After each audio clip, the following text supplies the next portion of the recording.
Do you wake up every morning feeling like you didn't really get any sleep at all and then find yourself struggling to get through the day without taking a nap?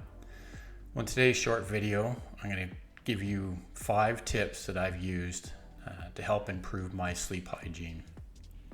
And if you stick around to the end, I've got a bonus tip for you that I think you'll find interesting.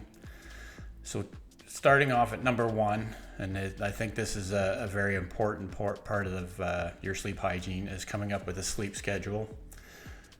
I personally try to be in bed, getting ready to sleep by no later than 10 p.m. each night. That gives me time to get to sleep and then still be up at a reasonably early hour and get my full 8 hours of sleep each night. So I think if you can stick to a fairly consistent schedule each night, even on the weekends. I know it's hard sometimes, but even on the weekends, it's worth coming up with a schedule and trying to stick to it as closely as possible. Number 2 is the dreaded caffeine.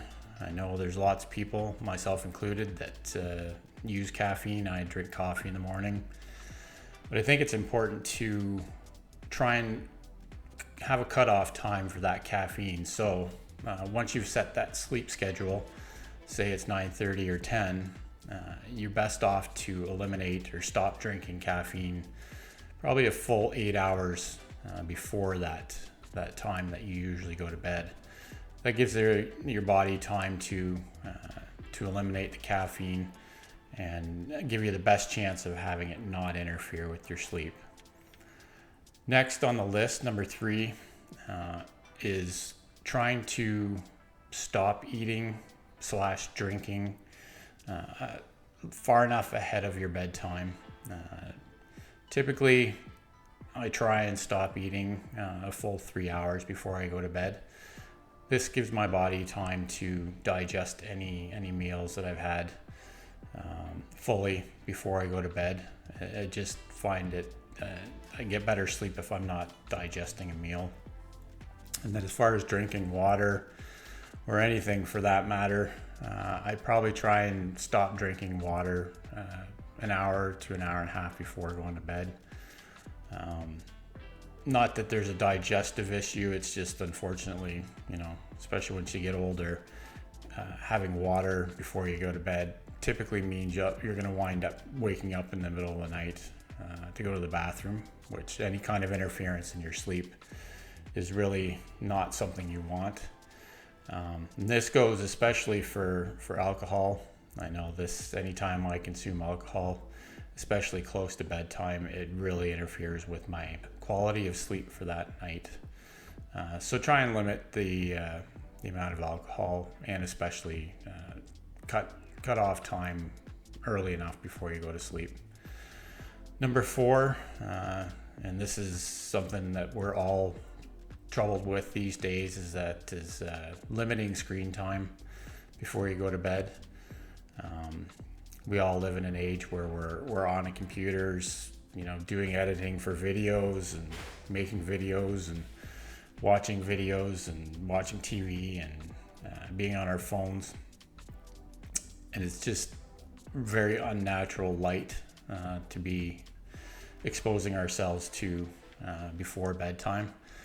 So typically, as a rule of thumb, you want to, once the sun goes down, you want to try and eliminate the amount of light you're exposing your eyes to. One good way to combat it is to use something like these blue light blocking lenses in these glasses. These ones specifically are from a company called Blue Blocks out of Australia, but there's lots of good companies to buy these from. So if you do have to spend time on screens before bed, this can definitely help. There's also some decent apps that you can put on your phone and your computer that will automatically lower the brightness of your screen based on your time zone and what time the sun should be going down, and it'll do it slowly as if it's natural.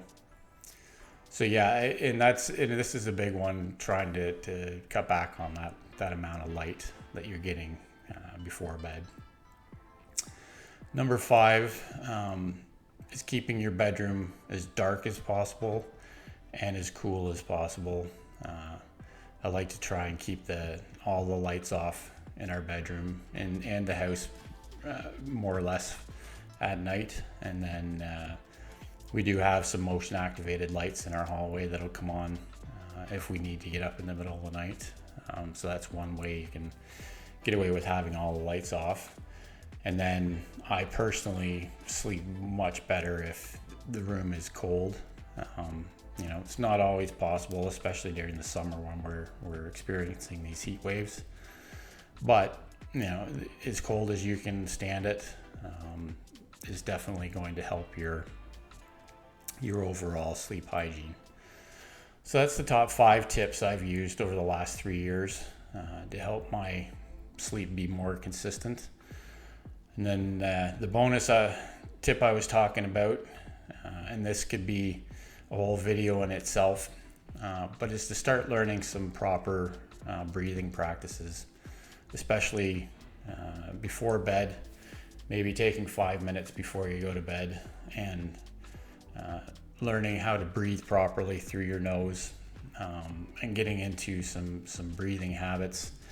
There's lots of good breathing practices out there like Wim Hof and box breathing and all that. So find something that works for you. I personally like to take a few minutes before I go to bed and just breathe slowly in through my nose and then hold it.